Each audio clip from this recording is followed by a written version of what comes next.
Bien, muy buenas tardes, bienvenidos a todos. Espero que se encuentren muy bien. Primero que nada, disculparme que el día viernes se cortó la luz, ¿sí? Y tuve que suspender en realidad la clase, ¿sí?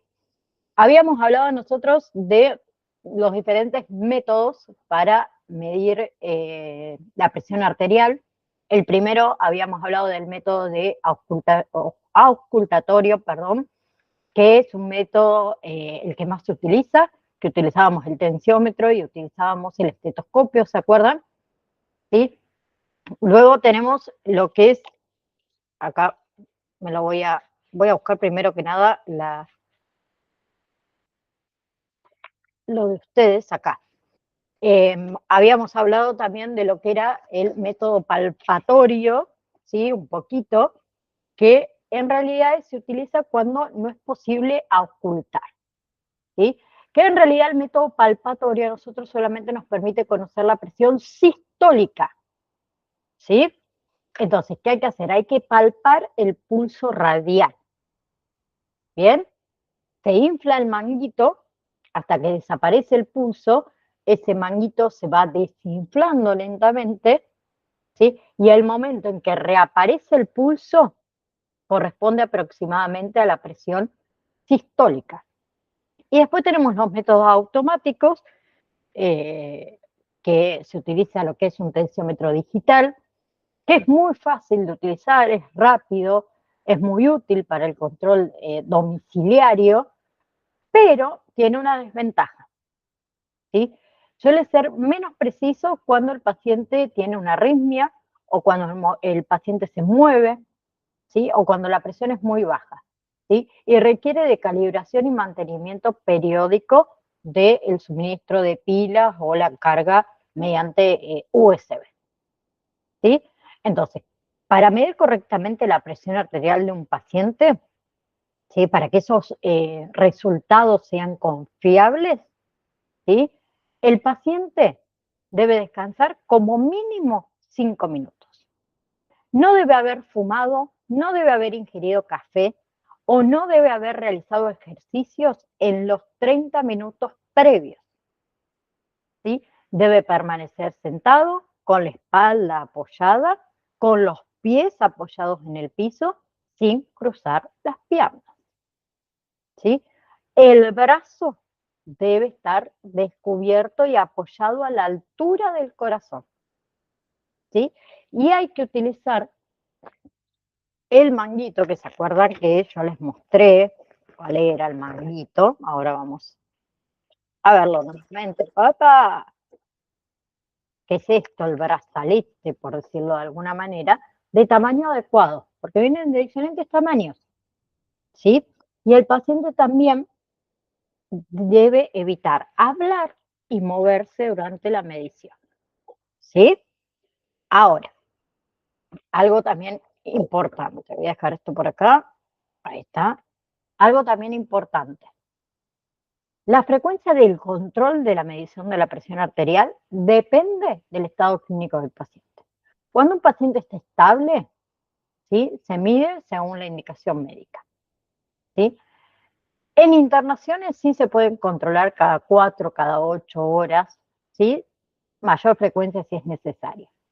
Ahora, un paciente con cambios clínicos o un paciente en observación se mide cada 15, 30 minutos para saber la evolución y el criterio profesional del paciente. En pacientes críticos, cada 5 minutos, ¿sí? O se hace una monitorización continua, que eso se hace en cuidados o en unidades de cuidados intensivos, ¿sí? Y se hace también en procedimientos de emergencia, durante esos procedimientos de emergencia, ¿sí? Ahora, hay factores que pueden alterar la medición, sí, ¿sí? Nosotros utilizamos un manguito que es demasiado pequeño, demasiado grande, ¿sí? O porque el brazo no está apoyado, ¿sí? O porque el paciente habla durante esa medición, ¿bien? Cuando el paciente presenta ansiedad, cuando el paciente hizo ejercicio recientemente, si el paciente tiene la vejiga llena, si se mueve, si tiene arritmias, ¿sí? Y hay signos que son de alarma, ¿bien? Que ahí se tiene que buscar atención médica urgente cuando la presión arterial esta se acompaña de dificultad intensa en el pecho, dolor o dificultad para respirar, pérdida de conocimiento, por ejemplo, ¿sí? Dolores de cabeza muy intensos con la presión muy elevada, ¿sí? Déficit neurológico, por ejemplo, una debilidad de un lado del cuerpo o que el paciente tiene dificultad para hablar, ¿sí? Y lo que es hipotensión grave con signo de shock, que el paciente presenta piel fría, pálida, húmeda, un pulso débil, ¿sí? Y una alteración del estado de la conciencia. Bien, entonces, importancia clínica sobre lo que es la presión arterial. Acuérdense que es un indicador fundamental del estado cardiovascular y de la perfusión de los órganos, ¿sí? Y que su control permite a nosotros detectar precozmente, un segundito, detectar precozmente, como dijimos, enfermedades como la hipertensión arterial, como hipotensión, ¿sí? El shock y cualquier otra alternación circulatoria, ¿sí? Entonces, en esto de primeros auxilios, en realidad la presión arterial siempre debe interpretarse, obviamente, junto a otros, a otros signos, ¿no? De alteración, signos vitales, como es el pulso, como es la respiración, como es la temperatura, como es el estado de shock, ¿sí? El estado de la piel, los niveles de conciencia, ¿sí? Acuérdense que cuando la presión arterial era baja, está asociada con la piel fría, la piel húmeda, el pulso rápido, el pulso débil, ¿sí? Y alteraciones del estado de la conciencia, que eso sugiere un estado de shock, ¿sí? Mientras que lo que es la presión elevada se acompaña más de síntomas neurológicos o síntomas cardiovasculares que pueden indicar una emergencia más que nada, ¿sí? Hipertensiva que va a requerir una atención obviamente médica, ¿sí? Entonces les voy a presentar un pequeño videíto, ¿sí? Con respecto a cómo aprender a tomar la presión arterial, ¿sí? Voy a, un segundito, a colocarles este pequeño video.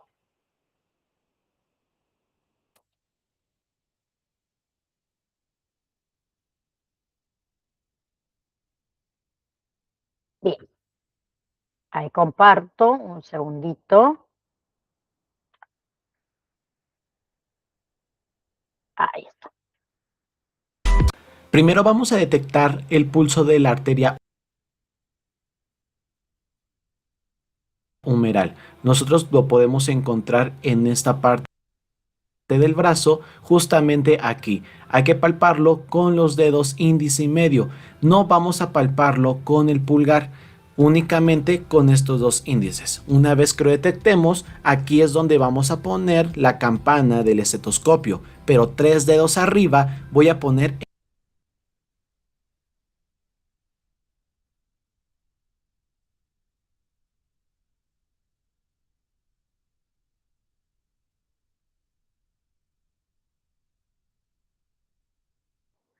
Un segundito que no el me brazalete. anda. En esta parte Vamos a volver de nuevo. encontrar en esta parte del brazo. Ahí. Primero vamos a detectar el pulso de la arteria humeral. Nosotros lo podemos encontrar en esta parte del brazo, justamente aquí. Hay que palparlo con los dedos índice y medio.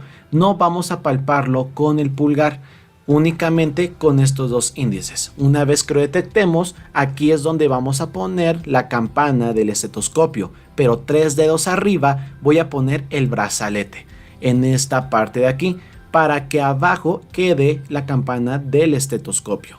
Posteriormente voy a poner el brazalete con la señal de arteria arriba de los 2 o 3 dedos de la arteria humeral o donde yo encontré el pulso.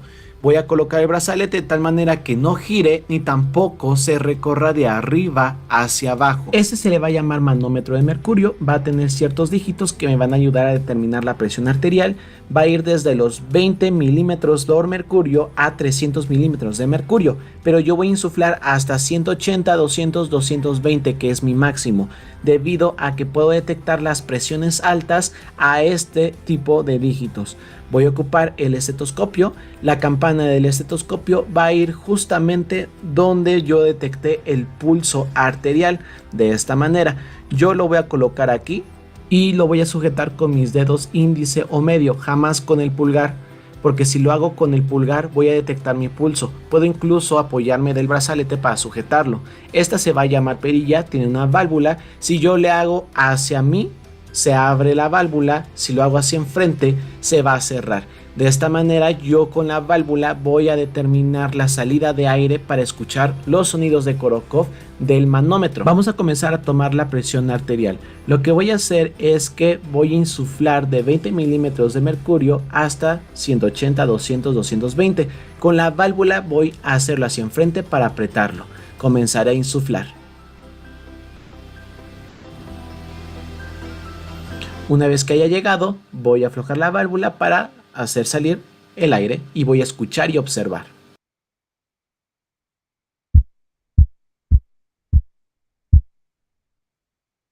(90/64). Vamos a hacerlo nuevamente.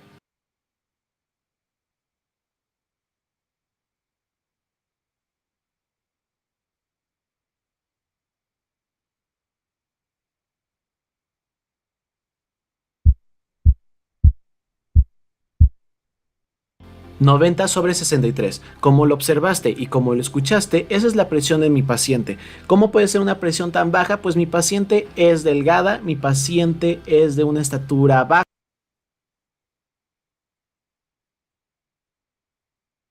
entonces la presión arterial para este tipo de personas es correcta. Normalmente en una escala se le considera como hipotensión, pero si nuestro paciente no refleja ninguna patología, simplemente son estándares normales.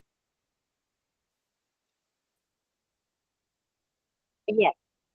Ahora, con respecto a la temperatura corporal, que es otro signo vital, ¿sí? Que en realidad es la medida del equilibrio entre lo que es el calor que produce el organismo y el calor que pierde nuestro organismo hacia lo que es el exterior, que también es uno de los signos fundamentales, ¿sí? Nos proporciona información bastante importante sobre lo que es el funcionamiento de nuestro organismo, ¿sí?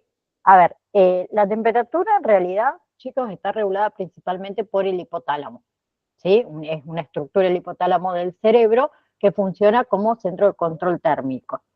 Entonces, cuando el cuerpo detecta, vamos a aceptar a la compañera, ahí está,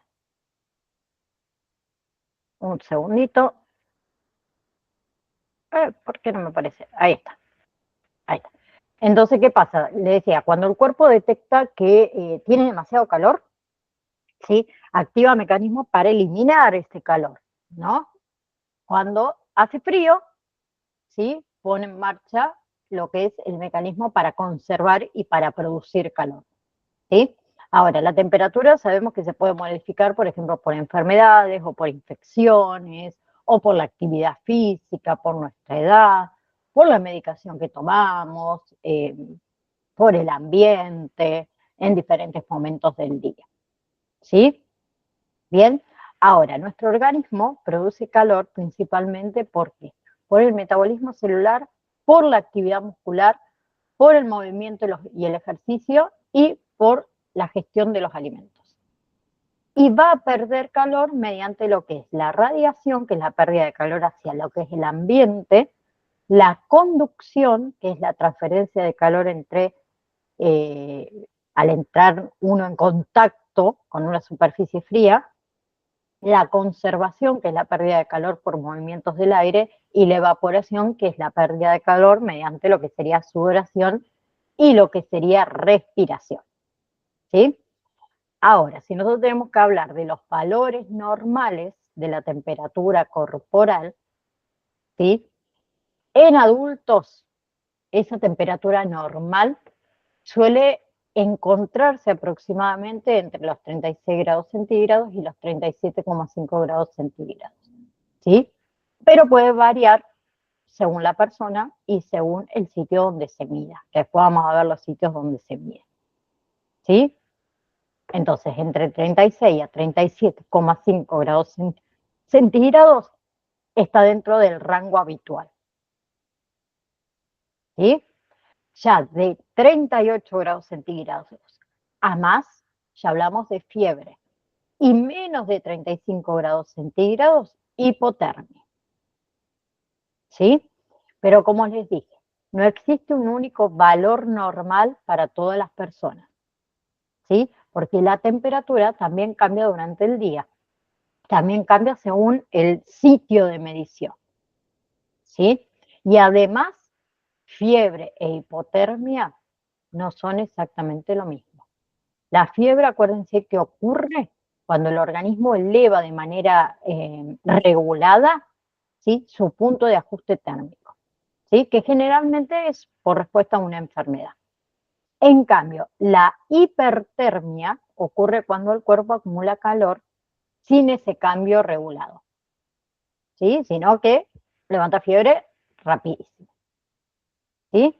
Entonces, la temperatura alrededor de 36 a 37,5 grados centígrados, acuérdense que se suele considerar habitualmente normal en adultos, pero varía según la edad, varía según la actividad física, la hora del día, el estrés, la alimentación, varía según el ambiente, en los ciclos menstruales, en el embarazo, ¿sí? Y depende del sitio y el método de medición, ¿sí? Porque ustedes saben que generalmente la temperatura es mucho más baja o algo más baja por la mañana, ¿sí? Y aumenta durante la tarde y la noche, ¿sí?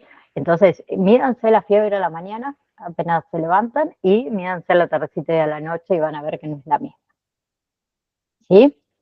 Y la fiebre en adultos es temperatura de 38 grados centígrados y más, que suele considerarse fiebre, ¿sí? Porque la fiebre es una elevación regulada de la temperatura corporal, ¿sí? Bien, que la causa más frecuente de las fiebres, chicos, es infecciones virales, infecciones bacterianas, procesos inflamatorios, por algunas enfermedades autoinmunes.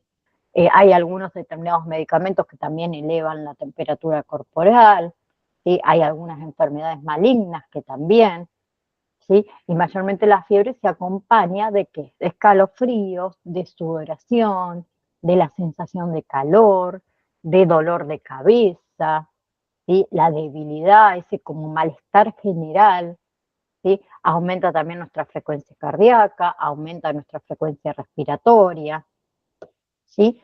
Y la hipertermia, como le dije antes, es o se produce cuando el organismo genera o absorbe más calor del que puede eliminar, ¿sí? Que a diferencia de la fiebre, el cuerpo no eleva de manera controlada su punto de regulación térmica, ¿sí? Que aparece cuando el paciente tiene, por ejemplo, un golpe de calor, ¿sí? O estuvo a una exposición prolongada a altas temperaturas, o realizó, por ejemplo, lo que sería ejercicio intenso en ambientes muy calurosos, ¿sí?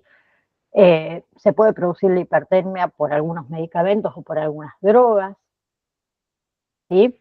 Y el golpe de calor es una de las emergencias médicas más comunes que hay, ¿sí? Que muchas veces se acompaña de una temperatura corporal muy elevada, con alteración de la conciencia, con confusión, en algunos casos convulsiones, por ejemplo, ¿sí? Si tocan la piel está muy caliente, dolores de cabeza y una debilidad muy intensa. Y la hipotermia, acuérdense que la temperatura corporal desciende por debajo de los 35 grados centígrados, ¿sí? O sea, eso se produce ¿por qué? Porque el organismo pierde calor más rápidamente de lo que puede producir. Que las causas también más frecuentes es, por ejemplo, una inmersión en agua fría o la exposición prolongada a ese frío o permanecer, por ejemplo, con la ropa mojada, ¿sí? Pero también se puede deber o al consumo de alcohol, algunos medicamentos, alteraciones metabólicas, ¿sí? O permanecer, no sé, mucho tiempo al aire libre en temperaturas bajas, ¿sí?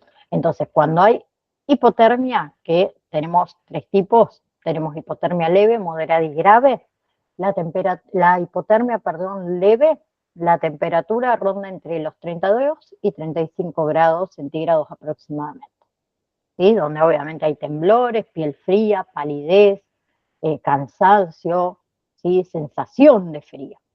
Luego está la hipotermia moderada, que la temperatura es entre 28 a 32 grados centígrados, donde ahí aparece también o va acompañada de confusión, de somnolencia, de un pulso débil, de una respiración mucho más lenta, ¿sí? Y ya hablamos de hipotermia grave cuando esa temperatura es inferior a 28 grados centígrados, ¿sí? Donde ahí ya hay como una disminución o una ausencia de esos temblores, ¿bien? Donde hay una alteración de la conciencia muy profunda, y la respiración es muy lenta, el pulso es muy débil. Pueden aparecer, por ejemplo, lo que son las arritmias y el posible paro cardiorrespiratorio, ¿sí? Y acá la desaparición de los temblores en una persona muy fría no significa que esté mejorando. Al contrario, indica mayormente que está empeorando la hipotermia. Bien. Ahora, con respecto a los sitios para medir la temperatura, ¿sí? Porque se puede medir en diferentes lugares del cuerpo, ¿sí? Y varía también el resultado según el sitio que se utiliza. El que más conocemos, axila, ¿sí? Se coloca el termómetro en la axila, ¿sí? Es muy fácil, es seguro, es cómodo, ¿sí? Lo utilizamos muchísimo, ¿sí? La desventaja que tiene es que puede ser menos representativo de la temperatura central y depende mucho de la correcta colocación, ¿no? Pero también se puede medir debajo de la lengua, oral. Se coloca el termómetro debajo de la lengua, que ese lo utilizamos mucho en pacientes conscientes, pacientes colaboradores, ¿sí? Y pacientes que sean capaces de mantener ese termómetro correctamente, ¿no? ¿Sí? Y no es recomendable inmediatamente después de consumir una bebida muy caliente o algo muy frío, o fumar, o hacer ejercicio. El otro sitio de medición es la medición rectal, ¿sí? Eh, que se aproxima más a la temperatura central, ¿sí? Que los otros métodos periféricos. Eh, que mayormente se utiliza cuando se necesita en realidad una medición más cercana a la temperatura central, que requiere obviamente esa medición, una técnica adecuada, una higiene, hay que tener precauciones, ¿sí?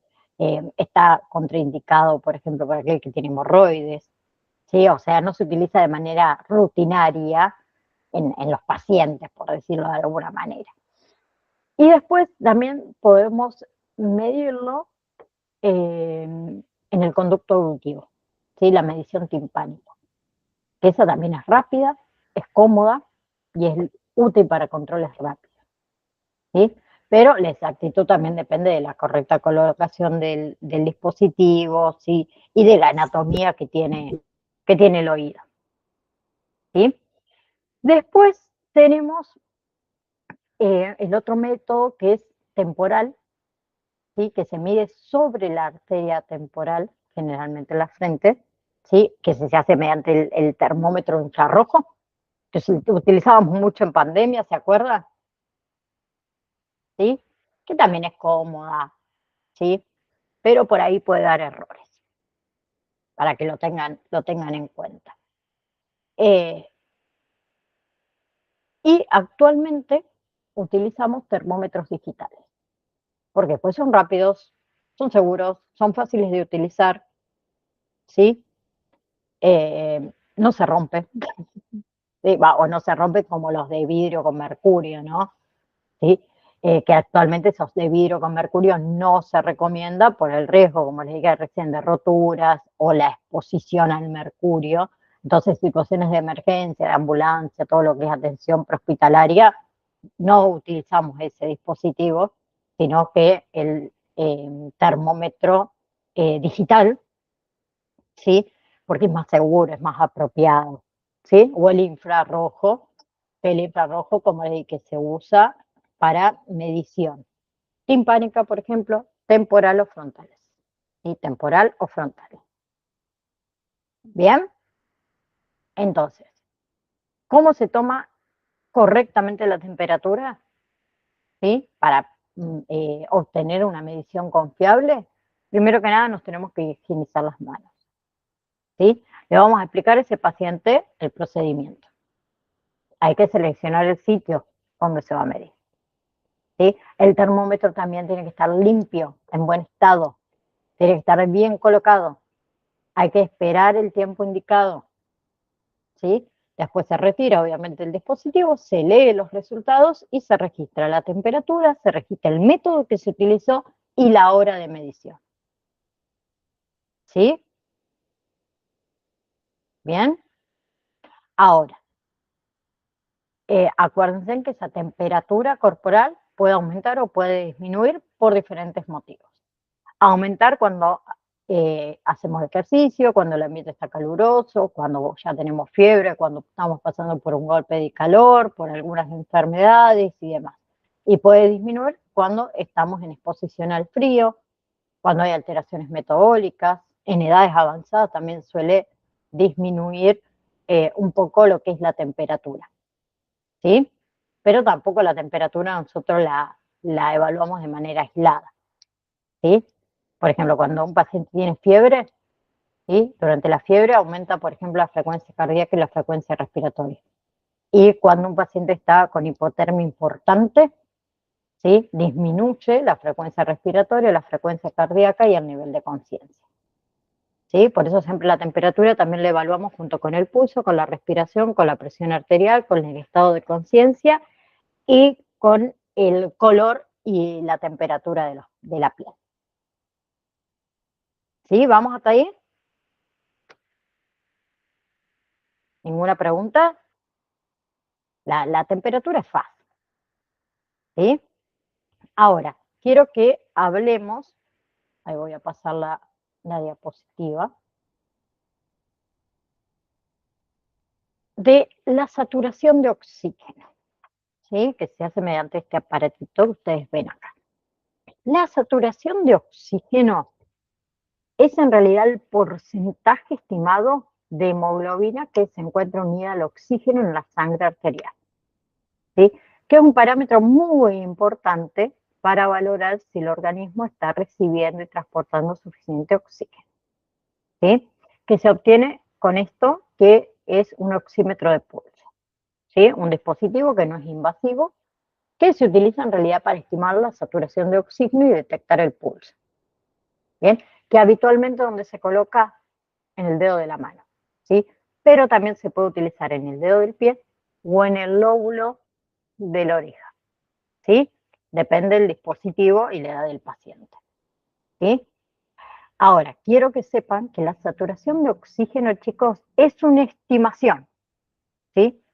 ¿Por qué? Porque no mide directamente la cantidad de oxígeno disuelto en la sangre, ni reemplaza lo que es una gasometría arterial, ¿sí? Ahora, no sé si ustedes saben qué significa, ¿sí? Las siglas SpO2. S significa saturación, la P significa periférica y O2 significa oxígeno, ¿sí? Bien, entonces significa que hay aproximadamente X cantidad de hemoglobina disponible para transportar oxígeno que está saturada con ese oxígeno, ¿sí? Ahora, el oxígeno, todos sabemos que es indispensable para las células, para que esas células produzcan energía, ¿sí? Y nosotros obtenemos el oxígeno mediante los pulmones.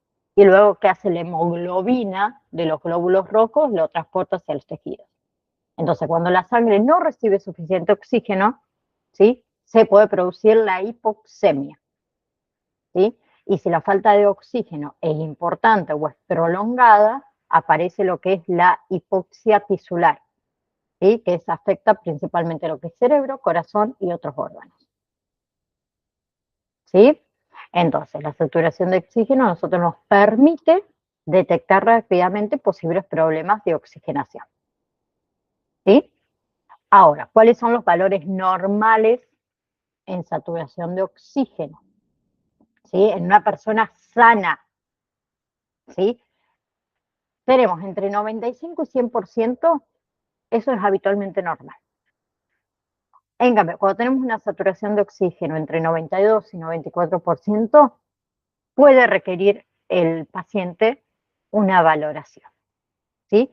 Menos de 91% es baja, ¿sí? Y menos de 90% ya hablamos de una hipoxemia significativa que requiere una atención urgente, ¿sí? Ahora, esa saturación baja o esa saturación inferior, ¿sí?, a lo esperado, puede indicar, por ejemplo, que existe un problema de oxigenación, como aparecen las personas, por ejemplo, que tienen asma, o las personas que tienen neumonía, o las personas que tienen EPOC o edema pulmonar, o personas que tienen, por ejemplo, una insuficiencia respiratoria, ¿sí? Obstrucción de la vía aérea, insuficiencias cardíacas, que es normal que esa saturación sea baja, ¿sí? Y la saturación baja, ¿sí?, requiere control, ¿sí? Y obviamente que hay que ver los demás signos vitales.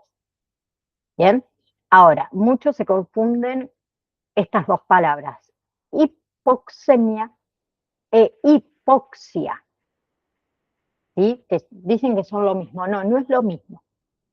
Quiero explicarlo. La hipoxemia es una disminución del oxígeno en la sangre arterial, ¿sí? Entonces, la saturación de oxígeno baja puede ser un indicador de hipoxemia. La hipoxia, ¿sí?, es cuando existe insuficiente disponibilidad de oxígeno en los tejidos, ¿sí? Ahora, ¿cómo funciona este aparatito? ¿Sí? El oxímetro de pulso. ¿Papi? Bueno, no, perdón, no lo entiendo. ¿Ok? Bueno, no importa. Perdón, pero tocan el timbre y mi hija dice, hay alguien en la puerta, y como no la dejo abrir, está bien. ¿Sí? Les quería contar cómo funciona en realidad este aparatito que ustedes ven aquí.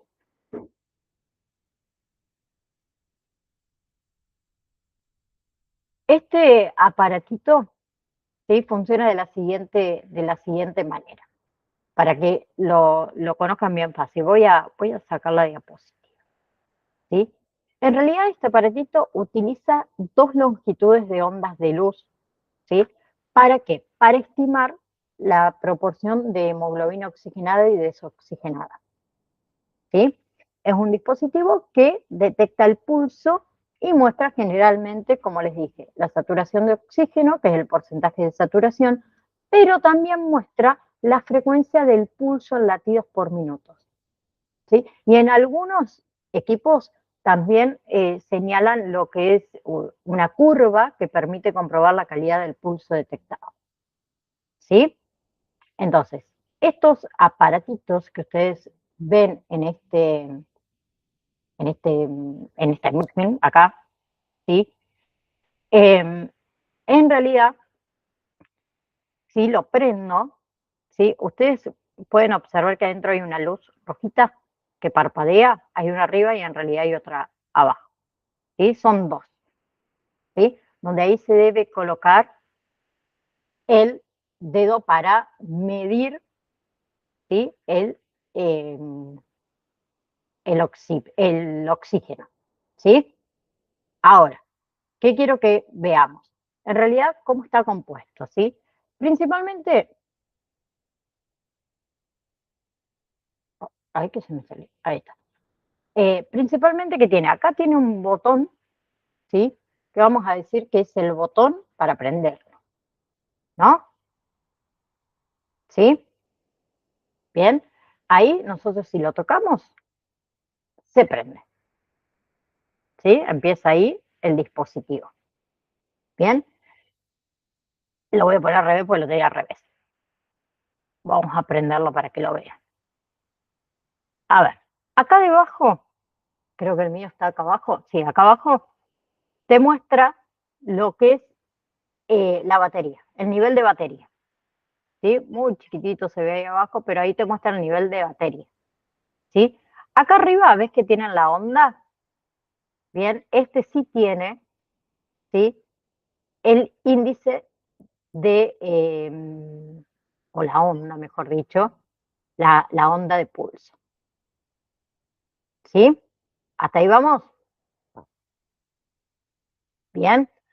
Ahora, de este lado que me marca 97%, estoy hablando y me lo estoy midiendo mal, ¿no? Obviamente, ¿sí? De ese lado me marca, ¿qué? La saturación de oxígeno, ¿sí? Y del otro lado me marca la frecuencia cardíaca, que en este caso es de 62, ¿sí? Pulsaciones por minuto. Bien, ¿vamos hasta ahí? ¿Sí? Ahora, acá en el medio ven que también tiene un cosito que sube y baja, ¿sí? Esa es la barra de pulso. Bien, y todo esto es una pantalla LED. ¿Sí? ¿Vamos hasta ahí? Entonces acuérdense que te marca de un lado lo que es la frecuencia del pulso, ¿sí? Frecuencia cardíaca. Del otro lado te marca lo que es los niveles de saturación de oxígeno, ¿sí? En el medio tengo, en este caso en el medio, hasta algunos lo tienen arriba, que es la barra de pulso, ¿sí? Ahí va a empezar a medir de nuevo, vamos a sacarlo y vamos a poner de nuevo. Arriba, en este caso, me marca lo que es la onda de pulso, ¿sí? Y también, bueno, tenemos ahí lo que es el nivel de batería. Bien simple, bien fácil. Y como se apaga, se retira y si lo dejan un ratito, se apaga el dispositivo. Le vamos a esperar un segundo y se apaga solito, ¿sí? Entonces, ¿cómo valoro? El lugar más habitual, como dijimos, es el dedo de la mano, es el más utilizado en los adultos, ¿sí? Pero también se puede utilizar, como dije, el dedo del pie, el lóbulo de la oreja, ¿sí? Entonces, el paciente para poder medir correctamente debe estar en reposo, ¿sí? También verifiquen que la mano, ¿sí? O el lugar de medición estén relativamente calientes, ¿sí? Y hay que colocar correctamente el oxímetro, ¿sí? Que toque el fondo el dedo, ¿sí? También hay que evitar que el paciente se mueva excesivamente. Bien, y esperen unos segundos hasta que aparezca esa lectura, ¿sí? La lectura. Y empiecen a observar la señal de pulso en el dispositivo, ¿sí? Registren la saturación de oxígeno, registren también la frecuencia cardíaca, ¿sí? Ahora, hay factores que pueden producir errores, ¿sí? Porque el oxímetro no siempre proporciona una lectura confiable. Uno son los movimientos, ¿sí? Los temblores o los movimientos pueden producir valores que son incorrectos, ¿sí? ¿Escuchan cómo empieza a hacer el oxímetro? No sé si se escucha, cuando yo muevo, ¿sí? También el frío. Como les dije, las extremidades frías, ¿sí? Pueden tener una circulación periférica muy reducida y reducir el tema de la lectura. Bien, el esmalte de uña o las uñas postizas, ¿sí? La exposición directa de la luz muy intensa afecta a algunos sensores, ¿sí? Y el esmalte de uñas interfieren con, o las uñas postizas con este dispositivo, con la luz que tiene que que proporcionar. Y otro también muchas veces la posición incorrecta, lo ponen muy acá, ¿sí? O no lo colocan bien, ¿sí? Entonces da lecturas que no son confiables. Y otro punto importante, el monóxido de carbono. Una intoxicación por monóxido de carbono y la saturación de oxígeno, ¿sí? Cuando alguien está intoxicado por monóxido de carbono, muchas veces la saturación de oxígeno aparece normal, ¿sí? O incluso falsamente elevada. ¿Por qué? Porque los oxímetros convencionales, ¿sí? Pueden interpretar la carboxhemoglobina como si fuera hemoglobina oxigenada, ¿sí? Y también con los fumadores, ¿sí? El tabaquismo, que también puede afectar la interpretación de la oximetría, ¿sí? Especialmente cuando existe una exposición significativa al monóxido de carbono, ¿sí? Que en esos casos la lectura aparentemente normal no es que garantiza que la oxigenación sea la adecuada. ¿Por qué? Porque el oxímetro no diferencia, ¿sí? Entre monóxido de carbono y oxígeno. ¿Sí? ¿Vamos? ¿Hasta ahí? Bien, imagínense un signo de alarma relacionado con la oxigenación, ¿sí? Que nos da una oxigenación baja, ¿sí? Vamos a suponer 75%, ¿sí? Exagerada. Pero además de eso, observen en el paciente si tiene dificultad respiratoria, si tiene una respiración muy rápida, una respiración superficial, se utilizan los músculos accesorios, la cianosis, la confusión, la somnolencia, la agitación o la pérdida de conciencia, ¿sí? Los dolores del pecho, ¿sí? Bien, eso también para que lo tengan en cuenta que está bueno. Y lo otro que le quiero enseñar, que acá lo tengo, que ahora lo vamos a medir, ¿sí? Ahí se los voy a sacar, que tiene que ver con la glucemia, ¿sí? Ahí se los coloco y de paso acá vamos a medirnos la glucemia con este aparatito que también se los quiero mostrar, ¿sí? Así podemos terminar con signos vitales. Con respecto a la glucemia capilar, chicuelos, estaba buscando bien. Con respecto a la glucemia capilar, chicos, escuchen lo siguiente. La medición, ¿sí? Es de la cantidad de glucosa que está presente en la sangre, ¿sí? Que se hace mediante una pequeña muestra, ¿sí? Obtenida generalmente del dedo, ¿sí?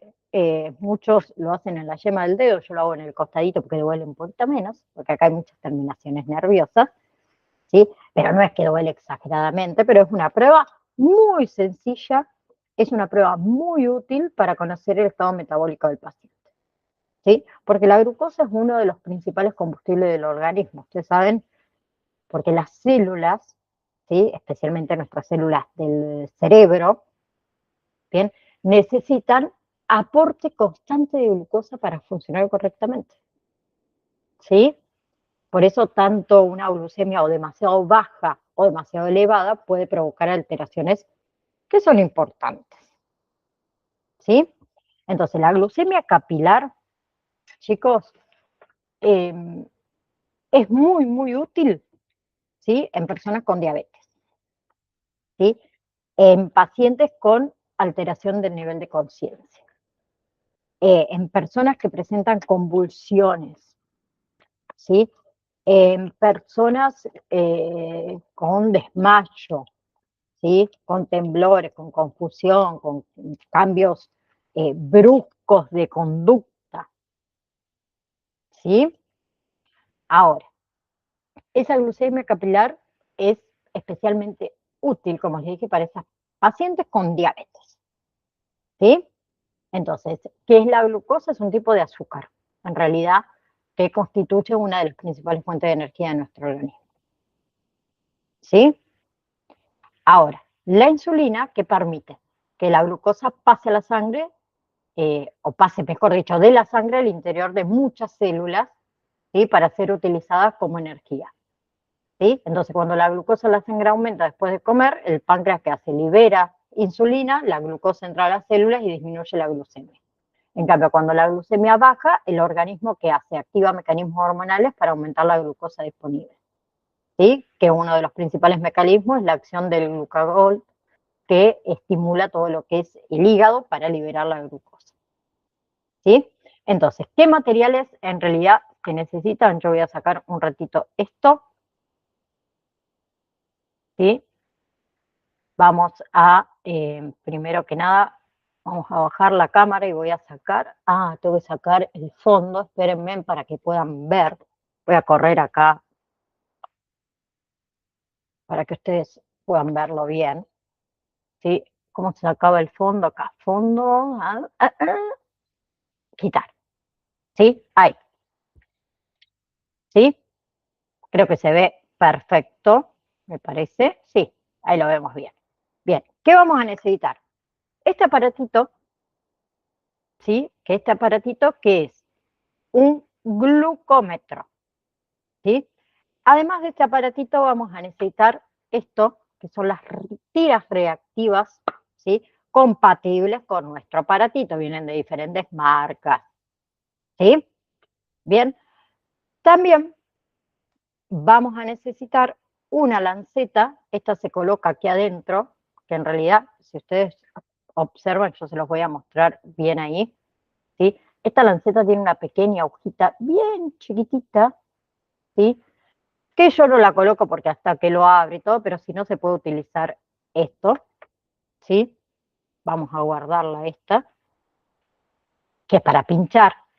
Y si no, chicos, si no tienen lancetas, una hojita de insulina, que también es muy pequeñita, ¿sí?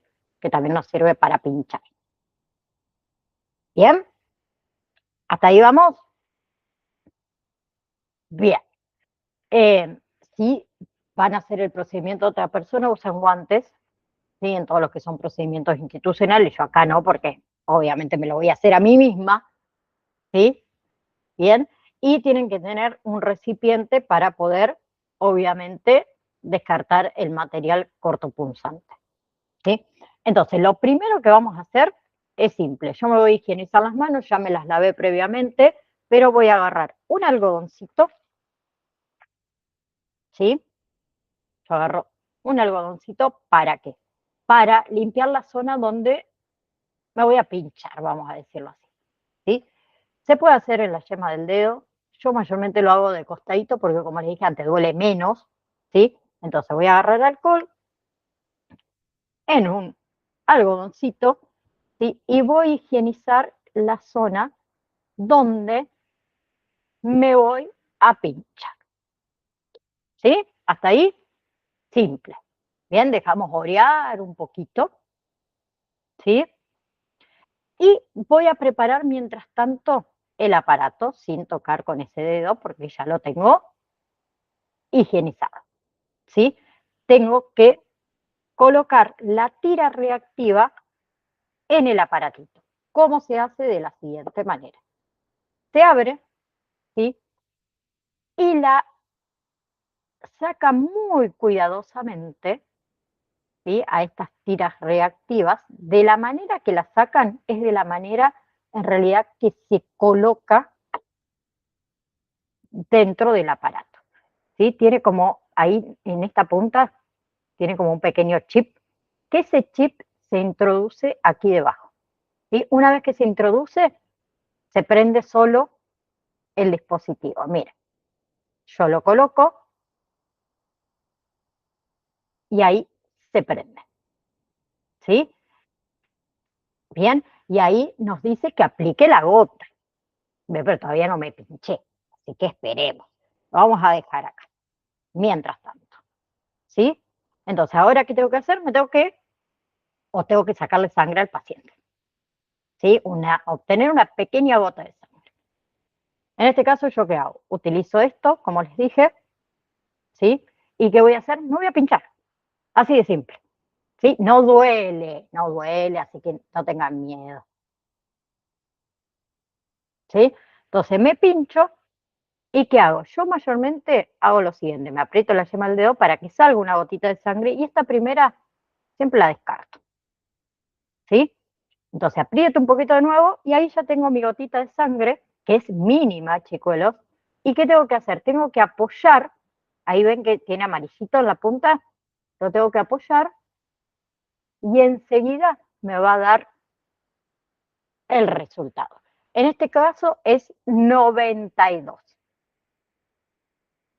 ¿Sí? Bien.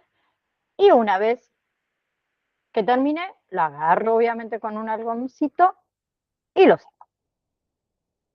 ¿Sí? Y esto se va a apagar solito.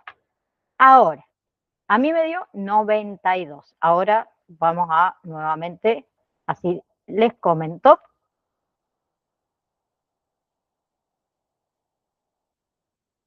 lo normal, ¿sí? ¿Cuáles son los valores normales? Pero así de simple, en realidad, se hace la medición de la glucosa, ¿sí?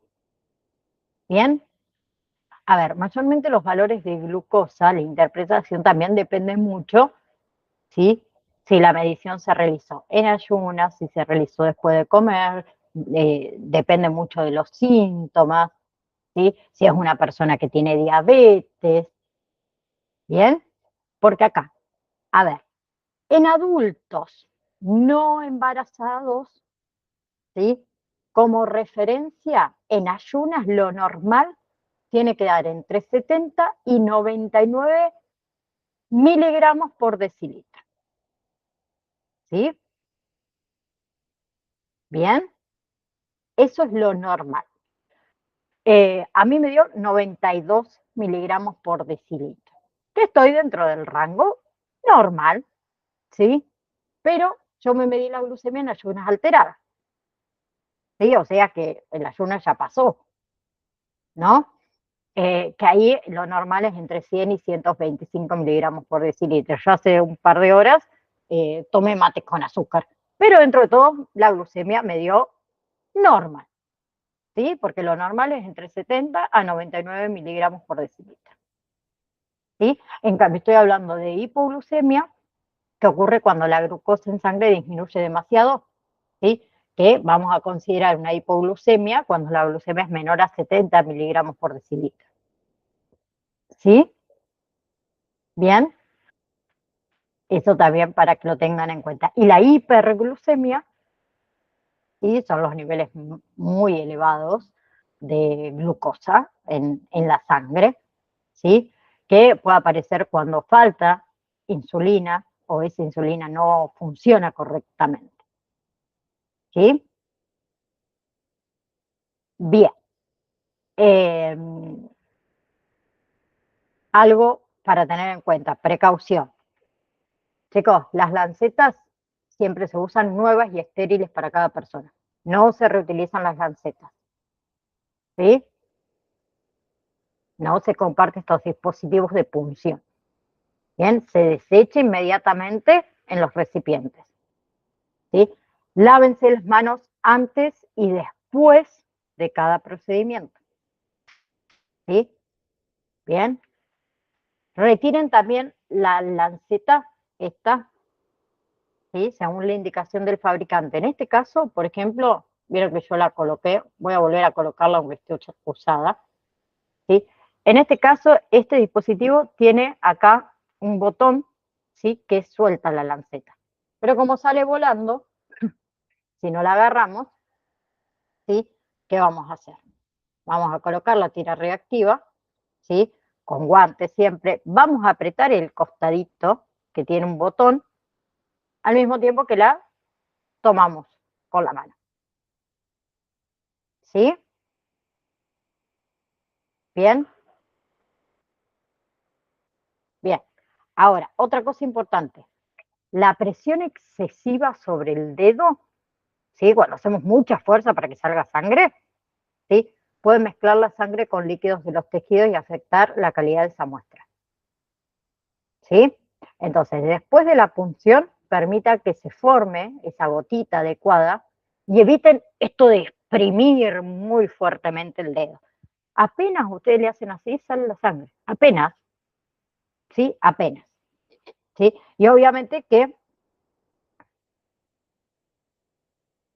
bien, obviamente que, como es, la interpretación se hace junto, como dijimos, con los otros signos vitales, ¿sí? Con el pulso, con la presión arterial, con la respiración, se mide junto con la saturación de oxígeno, con la temperatura, con el nivel de conciencia, ¿sí? Con el estado de la piel, bien, se interpreta todo en conjunto, ¿sí? Bien, entonces, clase que viene, ¿sí? El próximo viernes, vamos a guardar un poquito todos estos aparatos. Este viernes, no el próximo viernes, este viernes en realidad, ¿sí? Vamos a empezar a hablar de primeros auxilios, ahora que ya vimos en realidad todo lo que son signos vitales, ¿sí? Vayan estudiando signos vitales, que el día viernes vamos a hablar de el examen de signos vitales, que es solamente signos vitales, no entra ninguna otra cosa dentro de ese examen, ¿sí? Así que gracias Silvi por estar, gracias a las compañeras que también estuvieron, ¿sí? Les pido, como les dije, nuevamente disculpas por el día viernes que se cortó la luz y no pude dar la clase, pero este viernes sí nos vemos a la hora de siempre ustedes a las 17 horas, ¿sí? Un beso enorme. Chau, chau.